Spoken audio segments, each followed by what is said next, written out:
আসসালামু আলাইকুম। বর্তমান বাংলাদেশে যা হচ্ছে খুবই ন্যক্কারজনক ঘটনা হচ্ছে। আমরা যে সমস্ত প্রবাসী ভাইরা রয়েছি আমাদের পক্ষ থেকে আমরা এটার তীব্র নিন্দা এবং প্রতিবাদ জানাই। আমরা আমাদের জায়গা থেকে যতটুকু পারি আমাদের একটাই প্রতিবাদ করার রয়ে আছে। আমরা সর্বপ্রথম সবার জন্য দোয়া করব, যারা শহীদ হয়েছেন এ পর্যন্ত তাদের জন্য দোয়া করব, তাদের ফ্যামিলির পাশে থাকার চেষ্টা করব। এবং শিক্ষার্থী যারা রয়েছেন এবং সাধারণ জনগণ যারা রয়েছেন তারা যৌক্তিক দাবি নিয়ে তারা মাঠে নেমেছে। আশা করি আমাদের দেশের সরকার তারা এই দাবি পূরণ করে তাদেরকে সুস্থভাবে ঘরে ফিরিয়ে দিবে।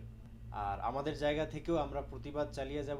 আমাদের প্রতিবাদ হবে, আমরা যদি দেশে বৈধ উপায়ে রেমিটেন্স না পাঠাই দেশের যে অর্থনৈতিক চাকা রয়েছে এটি অবশ্যই অবশ্যই বন্ধ হয়ে যাবে।